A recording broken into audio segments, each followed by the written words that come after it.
My internship at DeMarsh Cellars included a tiny, single-wide trailer just off one of the vineyards. The wooden steps were bleached gray and squawked at each tread.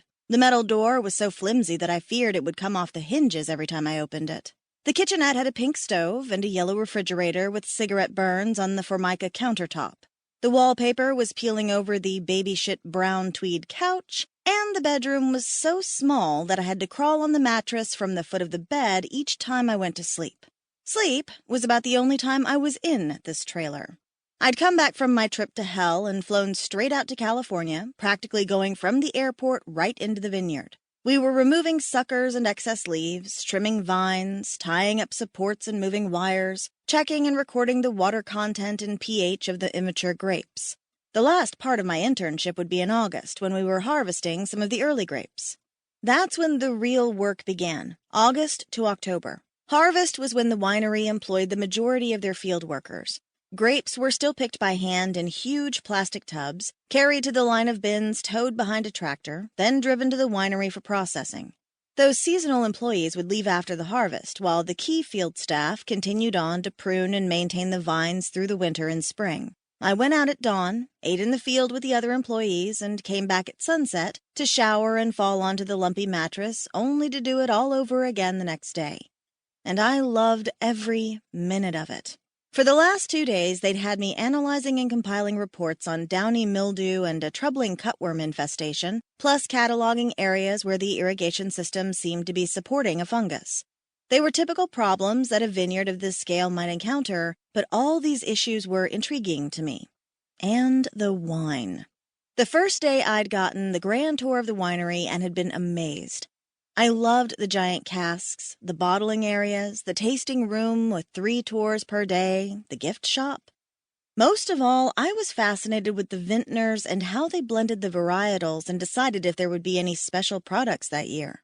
Nearly all the wine produced at DeMarsh was from grapes harvested in their own vineyards, but some specialized grape varieties were purchased and brought in either in pulp or in extract form for the blends.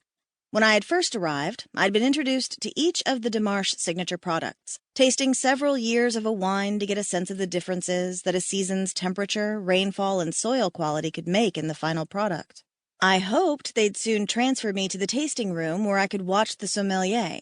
Maybe someday, with my half-elven palate, I'd be able to taste, categorize, and even judge wine with that level of skill. Of course, my obsession over my internship cut into my time with Kai this past week, but she'd enjoyed following me around in the field and had loved the tasting room both at DeMarsh as well as the neighboring 4 wineries. It had been great having her here to talk to, having her to curl up with at night, spooning in bed. It was going to be a lonely few weeks until Eric's arrived. I hadn't seen him since before I'd left for my trip to hell, and as much as I missed him, I was feeling guilty. I knew I'd have to confess that I'd gone to hell all by myself, something he'd forbade me doing.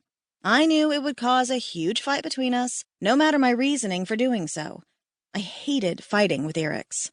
I missed him terribly and wanted nothing more than to have him by my side, but he had been away taking care of a few things in New Orleans, then back in hell.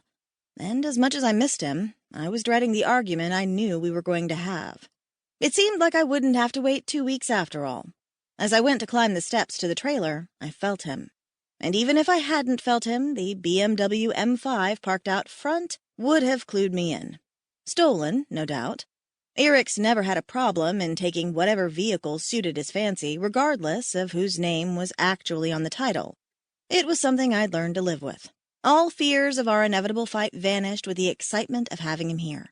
It had been 5 weeks since I'd seen him last, and that was 5 weeks too long, in my opinion. I flew up the last few stairs and ran through the door, squealing to see him standing in the kitchen, pulling a bottle of ginger ale out of the ridiculous yellow fridge. His smile tugged at my heart.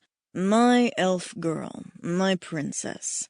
I finished up early and wanted to surprise you. I rushed him and fell into his arms, losing myself in his scent, in the warmth of him enveloping me. God, I'd missed Eric's. I was so glad we wouldn't need to spend months apart anymore, that I wouldn't need to fear the angels might catch and kill him. I'd gone to hell and helped the humans there in exchange for immunity for Eric's, so that never again would he need to flee back across the gates for 3 to 6 months.